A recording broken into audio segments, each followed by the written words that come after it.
ప్రభువైన యేసుక్రీస్తు నామమున పేరిట మీ అందరికీ వందనములు. ప్రియులారా, ఈ పునరుద్ధాన దినంలో మనమందరము దేవుని ఆరాధన చేస్తూ ఉన్నాం. అవును కదా? దేవుని మందిరములకు రాలేని పరిస్థితులలో మన గృహాలే దేవుని మందిరముగా చేసుకొని దేవుని ఆరాధన చేసుకుంటూ ఉన్నాం. షెపర్డ్ మినిస్ట్రీలో లైవ్లో మీకు యూట్యూబ్ ఛానల్లో ఈ ఆరాధనను అప్లోడ్ చేయడం జరుగుతుంది. అందరూ కూడా జాగ్రత్తగా మీ గృహాలలో దేవుని సన్నిధిని ఆహ్వానించి ఈ పునరుద్ధాన దినములో దేవుని ఆరాధించాలని ప్రేమతో మీకు నేను తెలియజేసుకుంటూ ఉన్నాను. మంచిది, ప్రార్థన చేసుకొని మనము ఆరాధనను ప్రారంభించుకుందాం. రండి, అందరూ మోకాళ్ళుని సన్నిధిలో ప్రార్థన చేసుకుందాం. మహోన్నతుడ పరిశుద్ధుడా యేసయ్యా, మీ బలమైన ఘనమైన ప్రభువైన యేసు క్రీస్తు నామమునకు స్తుతి ఘనత మహిమ ప్రభావములు చెల్లిస్తూ ఉన్నాను. ప్రభువా, గతకాలమంతా నీ కృపలో మమ్మల్ని కాచి కాపాడి మీ దీవెనలతో ఆశీర్వాదములతో కృపలతో మమ్మల్ని నింపి మరి ఒక దినము కూడా ఈ లోకంలో జీవించడానికి మీరు అనుమతినిచ్చి నీటి పుడుగు లాంటి గడ్డి పువ్వు లాంటి మా ఆయుష్ను పొడిగించి మీ పరిశుద్ధ సన్నిధిలో చేరి మీ పరిశుద్ధమైన ఘనమైన ప్రభువైన యేసు క్రీస్తు నామమును స్తుతించుటకు, గణపరచుటకు, మహిమపరచుటకు దేవా మీరు అనుగ్రహించిన ఈ గొప్ప ఆశీర్వాదకరమైన దినమును బట్టి స్తుతి స్తోత్రము చెల్లిస్తూ ఉన్నాను. గొప్ప దేవా, మీ నామానికి స్తోత్రాలు. సర్వలోక పరిశుద్ధులను సార్వత్రిక సంఘములను ఆశీర్వదించి దీవించమని కోరుతూ ఉన్నాను. ఈ దినము సర్వలోకంలో జరిగే ఆరాధనలలో ఆన్లైన్లో యూట్యూబ్లో, ఫేస్బుక్లో, ఇంకా కొన్ని ప్రాంతాలలో దేవుని మందిరాలలో ఆలయాలలో ఆరాధనలు జరుగుతూ ఉండగా మహిమకరముగా మీ ఆరాధనలు నడిపించండి. నీ ప్రజలు నిన్ను ఆరాధించి పరలోక ఆశీర్వాదాలు పొందే కృప దయచేయమని కోరుచున్నాను. మహోన్నతుడా, మీ మహిమ కలిగిన దయగలిగిన యేసుక్రీస్తు నామానికి స్తోత్రములు చెల్లిస్తూ ఉన్నాను. మా భారతదేశమును దీవించండి, మా దేశ ప్రజలను ఆశీర్వదించండి, మా దేశ ప్రజలకు ఆరోగ్యకరమైన జీవితము దయచేయమని కోరుచూ ఉన్నాను. మా దేశ నాయకులను, అధికారులను, మా రాష్ట్ర నాయకులను, అధికారులను దీవించి ఆశీర్వదించి ఆరోగ్యకరమైన, ఆశీర్వాదకరమైన, జ్ఞానయుక్తమైన జీవితాలను మీరు దయచేయమని కోరుచూ ఉన్నాను. ముఖ్యంగా మా రాష్ట్ర ప్రజలను దీవించండి. మా రాష్ట్రంలో ఈ కరోనాను యేసు క్రీస్తు నామములో ముగింపు పలుకుతూ ఉన్నాను తండ్రి. కరోనా వేవ్ తగ్గించాను, మరలా మూడవ వేవ్ అంటూ ఉన్నారు, చిన్న బిడ్డలపైన ప్రభావం అంటూ ఉన్నారు. ఏది ఏమైనా ప్రతి పరిస్థితులలో మమ్మల్ని కాచి కాపాడే దేవుడు ఉండగా మేము దేనికి ఈ లోకంలో భయపడవలసిన పని లేదు. అవును ప్రభువా, నువ్వు ఉన్నవాడవు, అనువాడు, మాకు ఆధారమైన దేవుడవు, మమ్మల్ని కాచి కాపాడే దేవుడవు, మా మంచి కాపరి, మా గొప్ప కాపరి, మా మహా కాపరి, అందును బట్టి మీ నామానికి స్తోత్రములు చెల్లిస్తూ ఉన్నాను.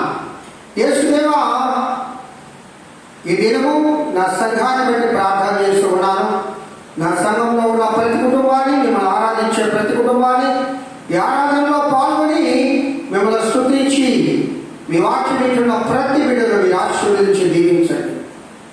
ప్రతి ఒక్కరి కుటుంబాలలో ఆరోగ్యం ఇచ్చారు, స్తోత్రాలు. ఇంతవరకు మీరు కాచి కాపాడారు, స్తోత్రాలు. రాబో దినాలలో కూడా నా సంఘంలోని ప్రతి కుటుంబం చుట్టూ మీ కంచె వేసి దాచి కాచి కాపాడమని ప్రార్థిస్తూ ఉన్నాను. ప్రతిదినము ఎక్కువ జాములో ప్రభువా మొదటి జాములో మీ సన్నిధిలో ప్రార్థన చేస్తూ ఉన్నాను. అలాగే 3 గంటల ప్రాంతంలో ప్రార్థించే స్త్రీలు నాయన ప్రార్థన చేస్తూ ఉన్నారు. ప్రభువా నా సంఘంలో మంచి ప్రార్థించే తల్లులను మీరు అనుగ్రహించేందుకు స్తోత్రాలు. ప్రార్థన వీర వనితలను వీరులను దయచేసేందుకు స్తోత్రాలు. ఇంకను 200 ఆత్మశక్తితో బిడ్డలు నింపబడిపోవచ్చున్నా. ముఖ్యంగా మా గ్రామంలో దీవించండి. గ్రామంలో ఉన్న ప్రతి కుటుంబాన్ని యేసుక్రీస్తు నామంలో ఆశీర్వదించండి.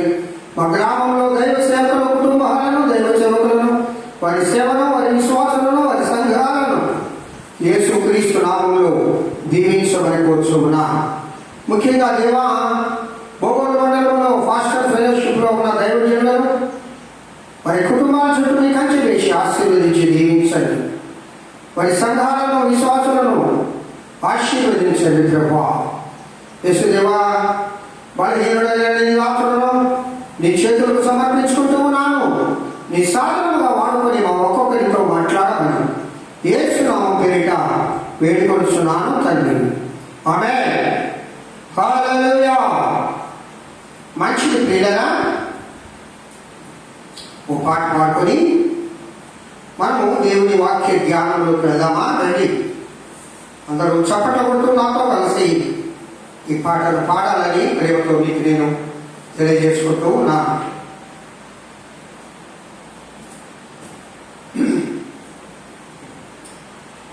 దేవుని నామమునకు మహిమ కలుగునుగాక.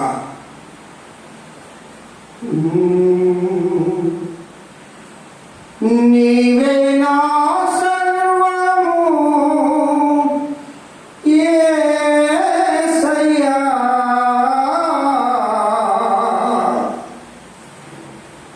నీవే నా ప్రాణము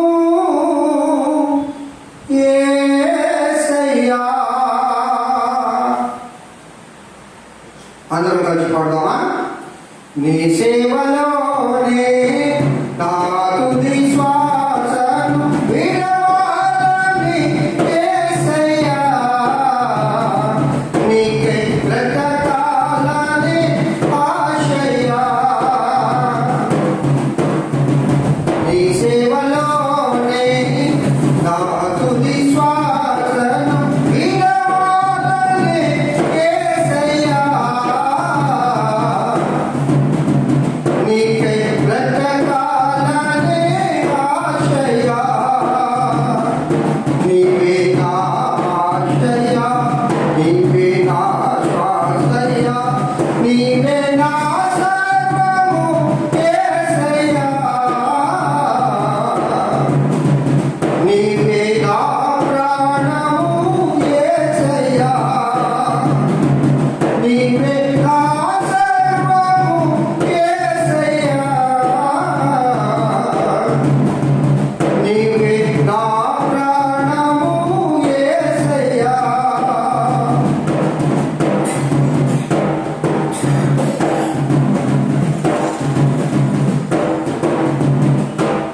నామములకు స్తుతి స్తోత్రములు కలుగునుగాక. ఆమేన్. ప్రియులారా, దేవుని పరిశుద్ధ వాక్యమును మనము చదువుకొని కొద్ది నిమిషాలు దేవుని వాక్యాన్ని మనము ధ్యానం చేసుకుందాం. 10 గంటలకు అలా ఈ ఆరాధనను ముగిస్తాను. దేవుని గ్రంథంలో అతి ప్రాముఖ్యమైన అంశాలు చాలా ఉన్నాయి. వాటిలో కొన్ని మనం ధ్యానం చేసుకుంటూ ఉన్నాం. పరమగీతాల గ్రంథములను పరమగీత ప్రసంగ వాహిని అనే పేరుతో దాదాపు 150 ఎపిసోడ్లు ఇప్పటి వరకు 2 అధ్యాయాలు పూర్తి కాలేదు. మనం ధ్యానం చేసుకుంటూ ఉన్నాం. మళ్ళా దాన్ని కొనసాగించాలి. అలాగే ప్రత్యక్ష గుడారం అనే ఒక అమూల్యమైన సందేశాన్ని మనము కొన్ని దినాలు విన్నాం. వాటిలో దేవుని ఆలయంలోకి తీసుకొచ్చిన ఆ యొక్క ఉపకరణముల గురించి, చివరిగా రత్నముల గురించి మనము ధ్యానం చేసుకుంటూ ఉన్నాం.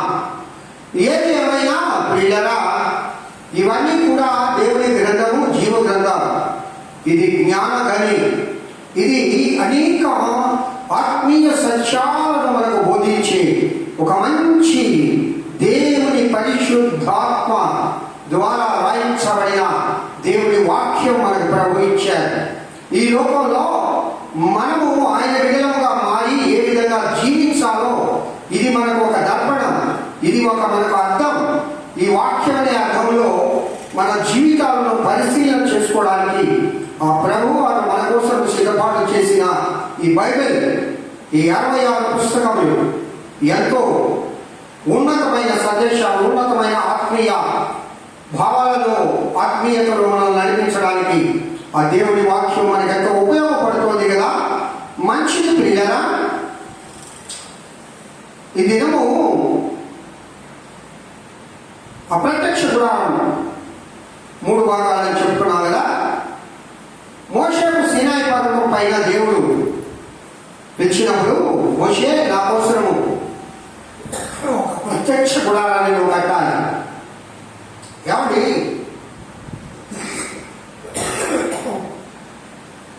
మోషేతో దేవుడు మాట్లాడిన మాటలని ఆయనకి ఏ విధంగా గుర్తున్నాయో చెప్పండి.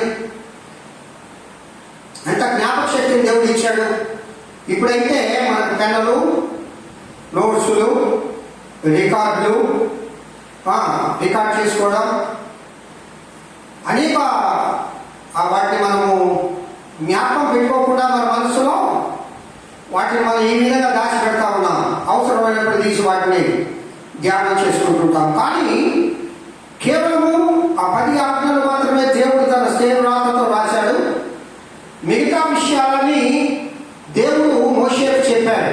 మోషే ప్రత్యక్ష గుడారం ఈ విధంగా ఈ కొలతలు, అక్కడ వాడవలసిన ఉపకరణములు, అది కట్టవలసిన రీతి, దాని ఎత్తు, దాని పొడవు, దాని వెడల్పు, ఎన్ని భాగాలుగా ఉండాలి, దాని ఎక్కడ తెరగట్టాలి, అనేక విషయాలను మోషేతో దేవుడు చెప్తే దేవుడు ఏమైతే చెప్పాడో మోషే దానిని చేశాడా లేదా? ఏమాత్రం ఒక్క అంగుళం కాదు కదా, ఒక అంగుళం కూడా తేడా లేకుండా దేవుడు ఏ కొలతలతో అయితే చెప్పాడు అదే కొలతలతో. కారణం, పరలోకంలో ఇలాంటి మందిరం నాకు ఉంది, ఈ లోకంలో నాకు మందిరం కావాలి, నువ్వు కట్టమని మోషేతో చెప్పాడు. ఈ లోకంలో మందిరం కట్టడం మొట్టమొదటి అదే ప్రియులారా. అబ్రహాము దగ్గర నుండి, ఆదాము దగ్గర నుండి దేవుడిని ఆరాధించేవారు బలిపీఠం కట్టి అంతే. దేవుడికి మందిరం లేదు. ఆ మందిరమును, మందిర యొక్క దర్పణమును, ఆ మందిరం యొక్క ఆ కొలతలను మోషేకు మాత్రమే దేవుడు చెప్పాడు. మోషే ప్రత్యక్ష గుడారాన్ని కట్టారు. దాని ప్రకారం సొలొమోను మహారాజు యెరూషలేము దేవాలయాన్ని కట్టాడు. అది మనకు తెలుసు. సరే, ఏది ఏమైనా దేవుడి బిడ్డలారా త్వరగా ముందుకు వెళ్ళిపోదాం. ఈ ప్రత్యక్ష గుడారంలో 3 భాగాలు ఉన్నాయి. మొదటిది ఆవరణము, రెండవది పరిశుద్ధ స్థలము, మూడవది అతి పరిశుద్ధ స్థలం. సరే, ఈ ప్రత్యక్ష గుడారంలో ఉండే వస్తువులు 7 వస్తువులు ప్రియారా. బాగా చేయండి. ప్రత్యక్ష గుడారంలో ఆవరణంలో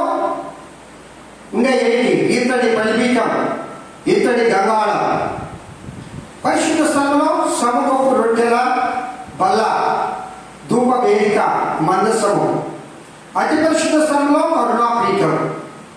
ప్రియులారా, ఈ 7 రకాలైన ఈ వస్తువులను ప్రత్యక్ష గుడారంలో పెట్టాలి. అవును కదా? ఈ 7 రకాల వస్తువులలో 7 ఆత్మీయ అనుభవాలను దేవుడు మనకు నేర్పిస్తూ ఉన్నాడు. ఏమండి, దేవుడు ఎక్కడ నివాసం చేస్తాడు? ఆయన మందిరములు. దేవుని ఆలయం ఎవరు? మనమే కదా? బాగా వినాలి.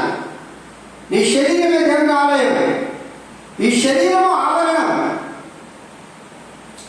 ఈ ఆవరణంలో ఉండవలసింది ఇత్తడి బలిపీఠం, తర్వాత ఇత్తడి గంగాళం.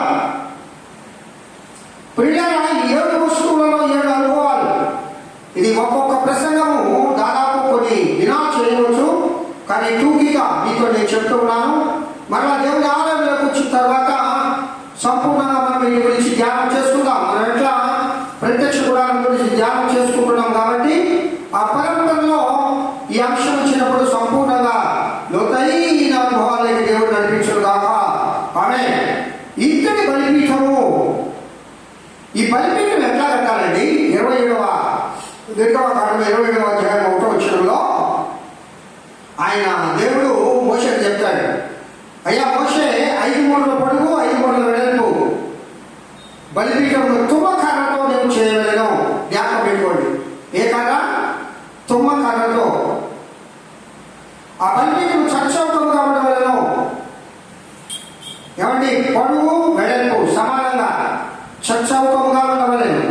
దాని ఎత్తు 3 మూరలు, దానికి 4 మూలలు, దానికి కొమ్ములు 4 కొమ్ములు చేయాలి. దాని కొమ్ములు దానితో ఏకాండంగా ఉండాలి. దానికి ఇత్తడి రేపు పొదిగింపాలి. దాని బూడిద ఎత్తులకు కుండలను, గరిటలను, గిన్నెలను, ముండ్లను, అగ్నిపాత్రలను చేయవలెను. ఈ ఉపకరణములన్నీ ఇత్తడితో చేయవలెను. ఓకే, ఇక్కడ ఇత్తడి బలిపీఠము. ఈ ఇత్తడి బలిపీఠము ఆవరణలో ఉండాలి. దేనికండి బలిపీఠం అంటే? ఈ బలిపీఠం పైన బలులు అర్పించడానికి, అర్పణలు అర్పించడానికి, నైవేద్యములు అర్పించడానికి, పానీయ అర్పణములు అర్పించడానికి. ప్రియులారా, ఈ బలిపీఠం పైన 5 రకాల బలులు ఉన్నాయి బైబిల్ గ్రంథంలో. అవి పాప పరిహారార్థ బలి, సమాధానార్థ బలి, దహన బలి, అపరాధ పరిహారార్థ బలి, నైవేద్య బలి. మళ్ళా చెప్పనా? పాప పరిహారార్థ బలి, సమాధాన బలి, దహన బలి, అపరాధ పరిహారార్థ బలి, నైవేద్య బలి. ఈ బలులన్నీ కూడా ఈ ఇతని బలిపీఠం పైన ఆవరణంలో ఉదయం సాయంకాలము అర్పించాలి. హల్లెలూయా. ఈ బలులు ఎందుకు అర్పించాలంటే పాప మానవాళి ప్రక్షాళన కోసము అవి అర్పించాలి. ఉదయ సాయంకాలంలో యాజకులు దాన్ని అర్పిస్తారు. సరే, ఈ ఇద్దరి బలిపీఠము ఒక్కొక్క వస్తువు, ఒక్కొక్క 7 వస్తువులు 7 రకాలైన ఆత్మీయ అనుభవాలు విశ్వాసానికి ఇక్కడ సూచన.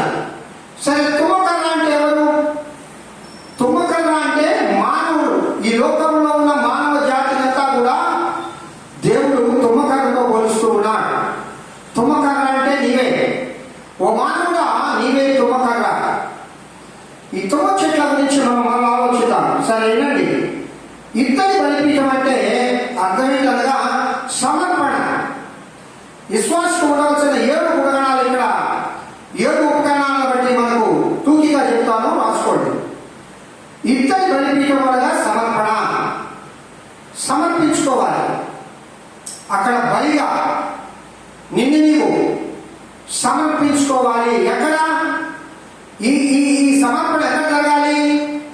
ఆవరణంలో జరగాలి. ఆవరణం అంటే ఇది పరిశుద్ధ స్థలం కాదు, అతి పరిశుద్ధ స్థలం కాదు. నీ సమర్పణ దేవుడికి కనబడాలి, మనుషులందరికీ కనబడాలి. నువ్వు రక్షించబడిన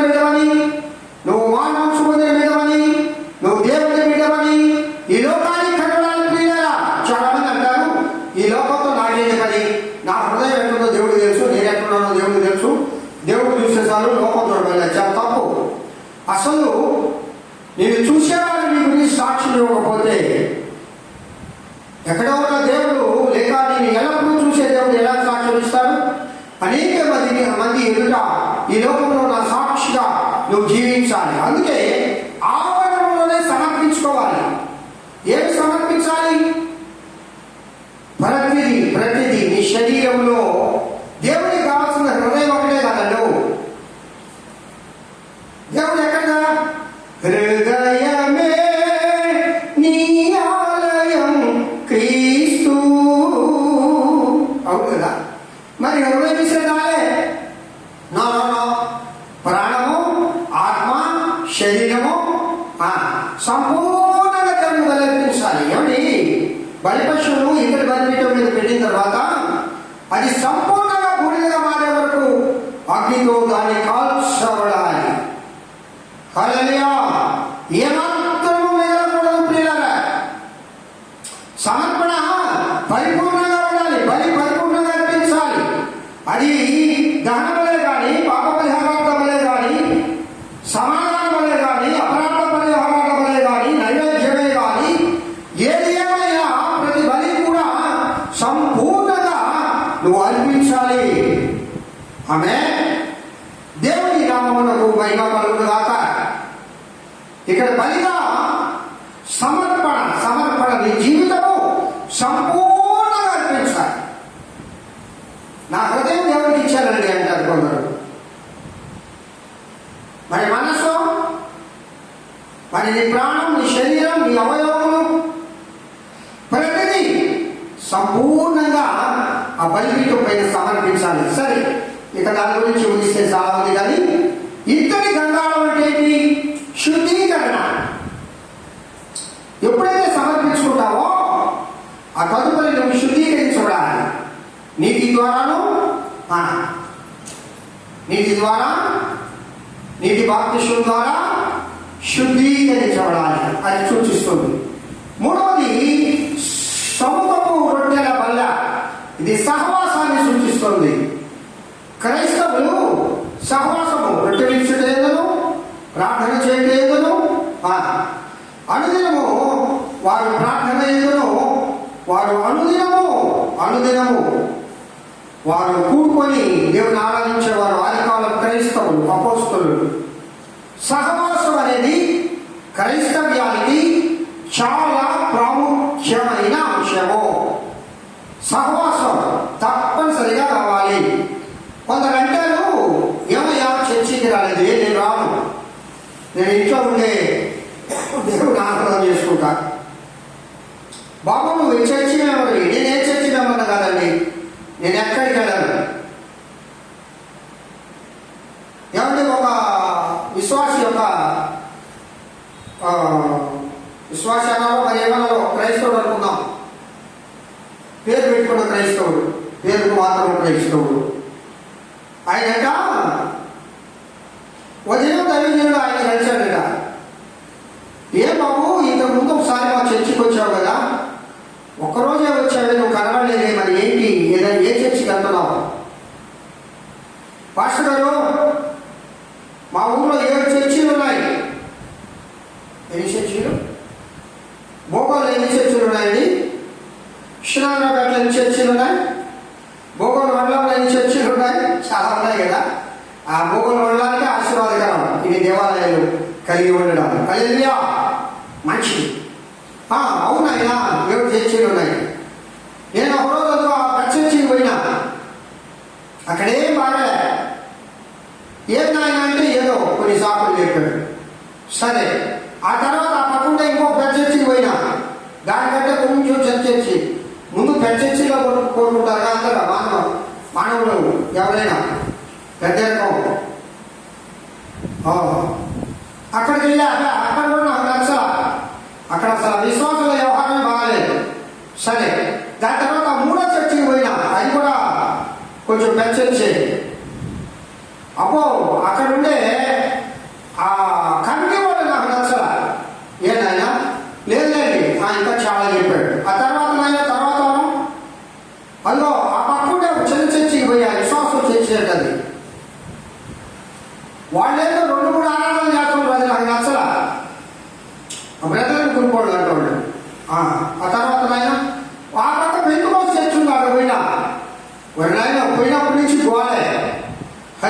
హల్లెలూయా హల్లెలూయా హల్లెలూయా హల్లెలూయా, స్తోత్రం స్తోత్రం స్తోత్రం స్తోత్రం అంటారు నాయన. అదేంటో ఆ భాష ఏంటో నాకు అర్థం కాదు. గోళ గోళ నేను ఉండలేక పరిగేసిన మధ్యలో బయటికి. ఆ తర్వాత నాయన ఇప్పుడు ఏం చర్చీలు ఏమిటండి? 3 పెద్ద చర్చీలు, బ్రదర్హుడ్ చర్చి 4, పెంతెకోస్తు చర్చి 5.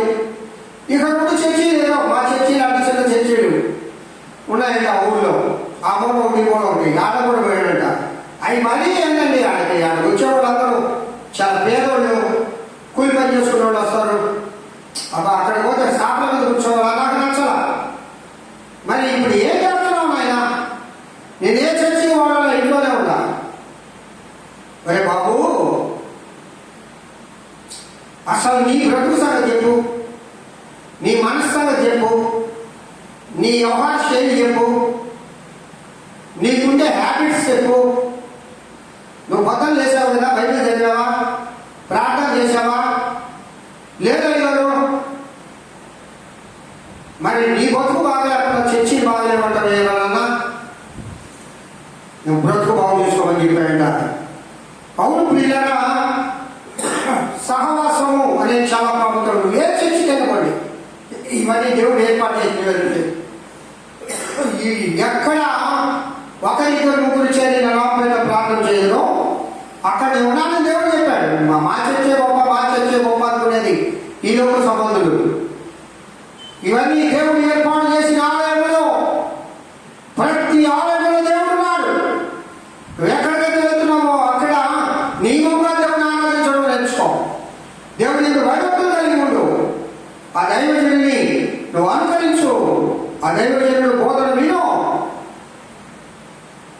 సహవాసం, ఆ విశ్వాసులతో దైవజనులతో సహవాసం కలిగి ఉంటుంది. సరే, సొంతము పెట్టడం వల్ల సహవాసాన్ని చూపిస్తుంది. ధూపవేదిక ఏమండి? ధూపవేదిక ప్రార్థన సూచిస్తుంది. ఎప్పుడు ప్రార్థన ప్రార్థన ప్రార్థన ప్రార్థన. ధూపం ఎప్పుడు ఆ ధూపవేదిక నుండి వెళ్తూనే ఉండాలి, 24 hours. తర్వాత మనసము దేవుడు ప్రత్యక్షమయ్యే స్థలం ప్రియులారా. కరుణాపీఠము దేవుని పరిశుద్ధాత్మతో నింపబడే స్థలం.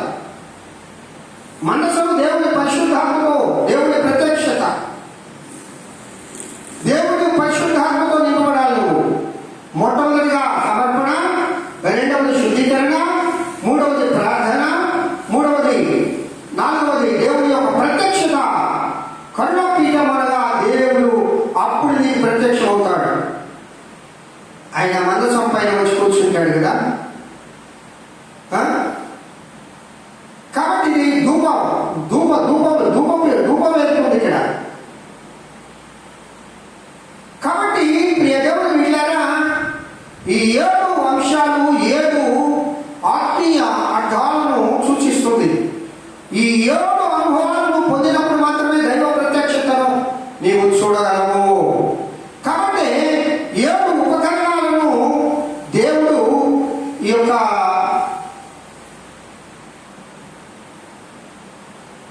ప్రత్యక్ష గుడారంలో ఉంచమని చెప్పారు.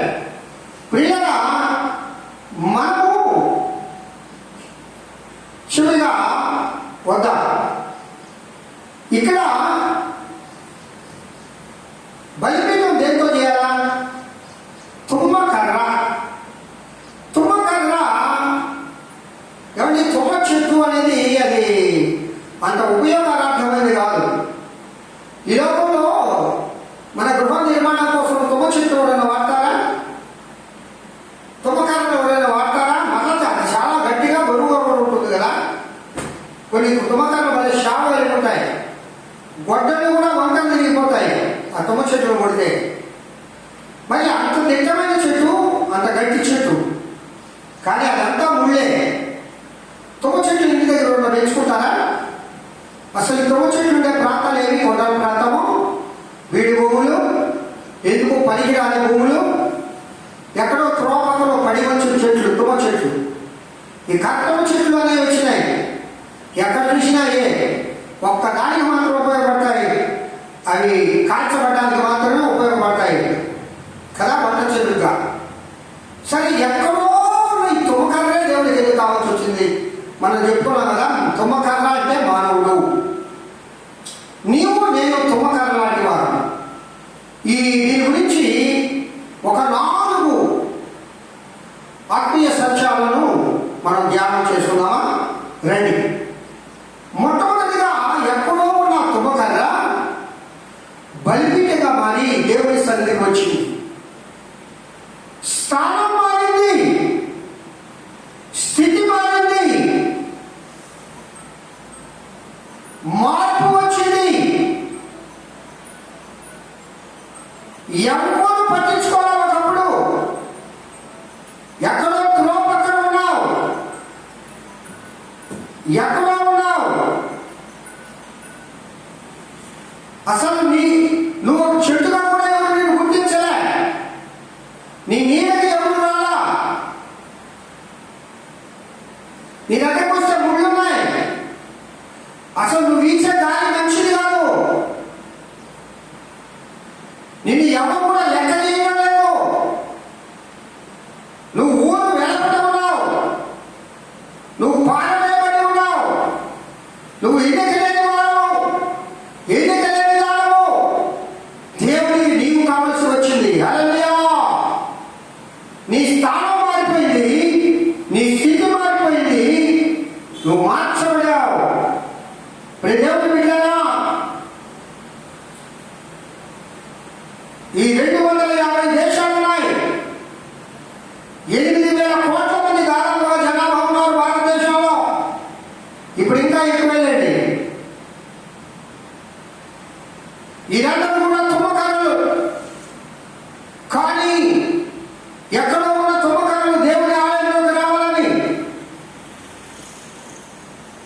మానవీయ రూపము మహిమ రూపంగా మార్చబడాలని, నా ప్రియమైన దేవుడు ఈ లోకానికి వచ్చాడు.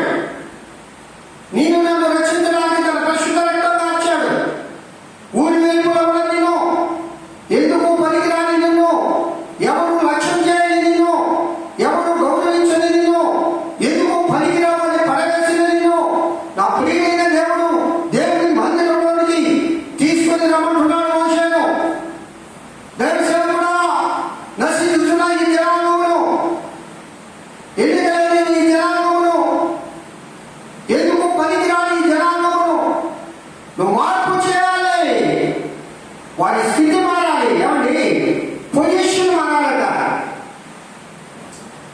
దేవుని యొక్క సన్నిధిలోకి వచ్చిన తర్వాత ఆ తుమ్మకర్ర స్థానం మారింది, స్థితి మారింది, పొజిషన్ వచ్చింది, ఒక స్టేటస్ వచ్చింది, ఒక బ్యాక్గ్రౌండ్ వచ్చింది, ఒక సర్కిల్ పెరిగింది, ఒక సహవాసం ఉంది. ఆహా, ఎంత గొప్ప స్థానాన్ని ఈ తుమ్మకర్రకు, ఈ మానవుడికి దేవుడి ఆలయంలోకి వచ్చిన తర్వాత ఇచ్చాడు. ప్రియులారా, పరిశుద్ధ స్థలంలోకి వచ్చావు. పాపి అయిన నీవు, నల్లని ఆకారం కలిగిన నీవు పరిశుద్ధ స్థలంలోనికి వచ్చి నువ్వు పరిశుద్ధపరచబడ్డావు. హల్లెలూయా. ఇప్పుడు ఈ తుమ్మకర్రకు విలువ పెరిగిందండి. ఏమండి, నిజంగా ఒక మాట చెప్పనా? యేసు క్రీస్తును నమ్మిన బిడ్డలకు విలువ పెరుగుతుంది. ఆమేన్. నువ్వు నిజాయితీగా దేవుని సేవ చేస్తుంటే ప్రతి ఒక్కరూ 2 చేతులు పైకెత్తి వందనాలు అయ్యారు అంటారు. లోకంలో ఎక్కువగా నమస్కరింపబడేది, గౌరవించబడేది దైవజనులే. ప్రతి ఒక్కరూ ఒకేలా అన్ని కూడా నమస్కారం అయ్యా. కారణం ఏంటి? నీకు విలువ పెరిగింది. ఎప్పుడో నువ్వు పరిశుద్ధ స్థలంలోకి వచ్చిన తర్వాత, నువ్వు దేవుని చేతిలోకి వచ్చిన తర్వాత నీ తలరాత మారిపోయింది, నీ వేషం మారిపోయింది, నీ స్టేటస్ మారిపోయింది, నీ పొజిషన్ మారిపోయింది, నీ బ్యాక్గ్రౌండ్ మారిపోయింది, నీ సహవాసం మారిపోయింది. ఓహో, నీ లైఫ్ స్టైలే మారిపోయింది. అవును కదా? ఎప్పుడో దేవుని సన్నిధికి వచ్చిన తర్వాత రెండవదిగా పరిశుద్ధ స్థలంలోకి వచ్చావు నువ్వు. ఏమండి, దేవుని యొక్క ప్రత్యక్ష గుడారం పరిశుద్ధ స్థలం. పరిశుద్ధులు అపరిశుద్ధులు పరిశుద్ధంగా మార్చబడ్డారు దేవుని దగ్గరకు వచ్చిన తర్వాత. ప్రియులారా, కొద్ది కొద్దిగా నేను చెప్పి ముగిస్తూ ఉన్నాను. తర్వాత మీ విలువ అడిగింది ఏమా. ఒకప్పుడు తుమ్మకాలకు విలువది, తుమ్మకాలు కొనేవాడెవడు, తుమ్మకాల స్థాయి కూర్చేవాడెవడు. ఇప్పుడు విలువ పెరిగింది. అవును కదా, దేవుని బిడ్డలుగా మారిన మనకు ఎంత విలువ వచ్చిందండి. ప్రియులారా, దేవుని ఎరగినప్పుడు ఒకప్పుడు once upon A time my life is nil, but ఆ దేవుని వెంబడిస్తున్న తర్వాత ఈరోజు my life is fulfil with God, with happy, with richness, with holiness. ఒక వ్యక్తిగా గుర్తింపబడుతూ ఉన్నాను నేను అంటే నా దేవుని ఆరాధన చేయడం బట్టే, దమయంగా వాడడం బట్టే విలువ కలిగింది. తర్వాత నాలుగవది ప్రియులారా, మానవ స్వభావం పోయి క్రీస్తు స్వభావం వచ్చింది. ఇక్కడ తుమ్మకర్ర అంటే మానవుడు. ఆ తుమ్మకర్ర పైన ఏం పొదిగించాలి? ఇత్తడి. ఇత్తడి అనగా దైవ స్వభావము. ఇప్పుడు క్రీస్తు స్వరూపం వచ్చింది ఇక్కడ.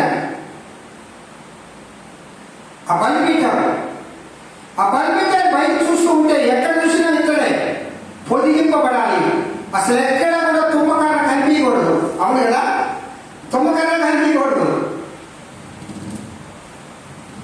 ఇత్తడితో పొదిగించాలి.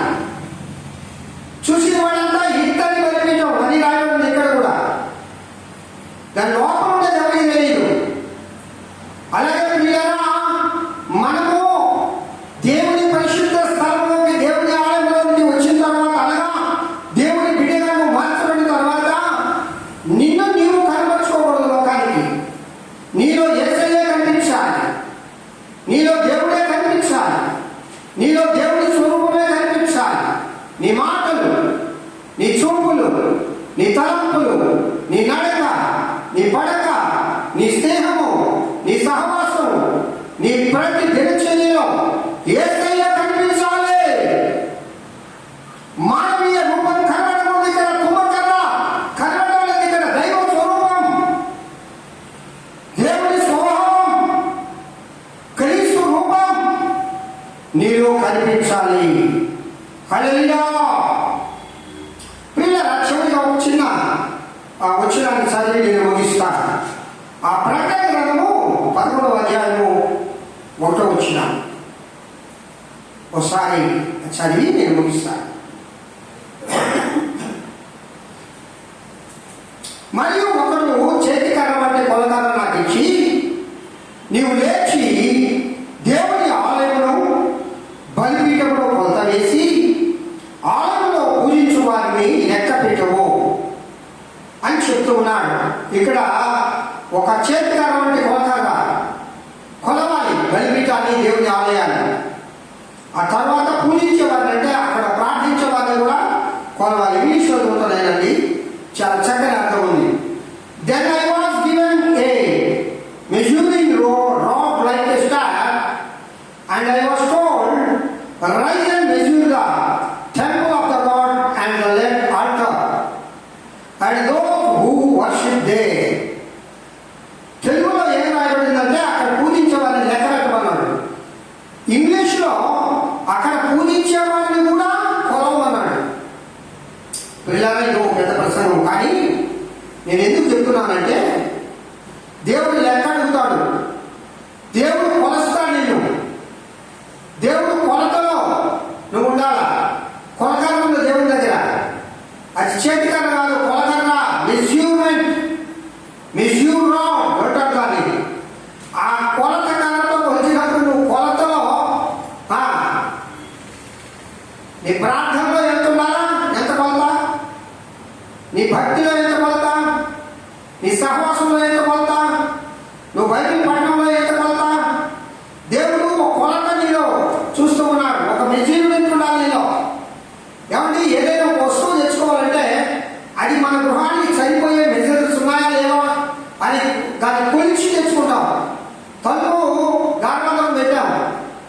తెచ్చుకోవాలి.